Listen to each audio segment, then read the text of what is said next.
আসসালামু আলাইকুম। আপনারা সকলে জানেন আমাদের টেকনাফের মেইন ড্রাইভ যে সংলগ্ন এলাকা, এখানে আমাদের যে অধিকাংশ লোক মাছ ধরে জীবিকা নির্বাহ করে বঙ্গোপসাগর থেকে।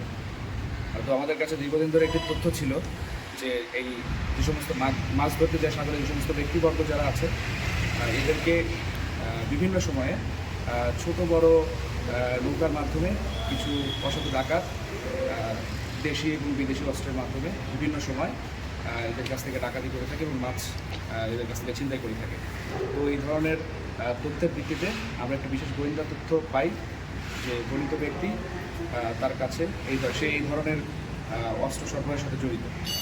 এই গোয়েন্দা তথ্যের ভিত্তিতে আমরা গতকালকে গভীর রাতে একটি বিশেষ অভিযান পরিচালনা করি এবং গণিত ব্যক্তি মোহাম্মদ শহীদ এর বাড়ি থেকে বাড়ির ঠিক পার্শ্ববর্তী একটি ঝোপের মাঝখান থেকে একটি বস্তায় মরানো অবস্থায় বিদেশি একটি আগ্নেয়াস্ত্র, যার সাথে একটি ম্যাগাজিন এবং ভিতরে 8 রাউন্ড লাইভ অ্যামুনেশন ছিল এবং এই লাইভ অ্যামুনেশন সহ আমরা বর্ণিত ব্যক্তিটিকে আটক করতে সক্ষম হই। বাংলাদেশ কোস্টগার্ড আমাদের টেকনাফ বঙ্গোপসাগরে, টেকনাফ এবং কক্সবাজার এবং পুরো বঙ্গোপসাগরে যেন আমাদের যে মাঝি যারা আছেন এরা যেন সঠিকভাবে সুস্থ এবং নিরাপদভাবে মাছ ধরতে পারে, এটা সবসময়ই নিশ্চিত করে আসছে। এই ধরনের অভিযান ভবিষ্যতেও চলমান থাকবে ইনশাআল্লাহ। বিশেষ গোয়েন্দা তথ্যের ভিত্তিতে আমরা গণিত ব্যক্তির বাড়িতে তল্লাশি চালাই এবং সেই তল্লাশির প্রেক্ষিতে আমরা উক্ত ব্যক্তির বাড়ি থেকে আমরা এই বিদেশি আগ্নেয়াস্ত্রটি আমরা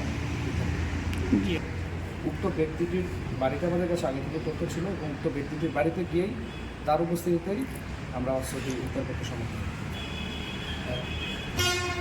বাড়ির বাহির থেকে ধরা হয়েছে অস্ত্রটি এই ব্যক্তির যে বাসস্থান রয়েছে এই ব্যক্তিটির বাসস্থানে আমরা প্রথমে তল্লাশি করি।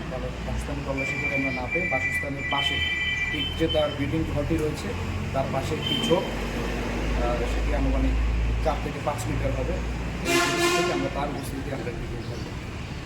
আমরা এই বিষয়ে আমরা ব্যবস্থা গ্রহণ করেছি এবং ডাকাত দলকে আমাদের মেইন উদ্দেশ্য হচ্ছে বঙ্গোপসাগরে যেন কোনো ধরনের ডাকাতি না হয় এবং সেই জন্য সেই ডাকাত দলকে উদ্ধারের জন্য আমাদের বিশেষ ব্যবস্থা গ্রহণ করা হয়েছে। ইনশাল্লাহ আমরা কোনো ধরনের ডাকাতি যেন বঙ্গোপসাগরে না হয় এই ব্যাপারে আমরা দৃঢ় প্রতিজ্ঞ এবং এটা আমরা ভবিষ্যতে প্রতিযোগিতা অর্থাৎ জড়িত যারা আছে আমাদের কোস্টগার্ডের যে আমাদের যে বিশেষ অভিযানগুলো পরিচালনা করা আমাদের একটি দায়িত্ব হচ্ছে আমরা বঙ্গোপসাগরে আমাদের যে দেশের যারা মাছ ধরে এদের যেন কোনো ধরনের ক্ষতি না হয়, সেটা দুর্যোগপূর্ণ আবহাওয়া হোক অথবা সুস্থ এবং নিরপেক্ষভাবে তারা যেন বঙ্গোপসাগরে মাছ ধরতে পারে এবং এটা তাদের জীবিকা নির্বাহের একমাত্র মাধ্যম।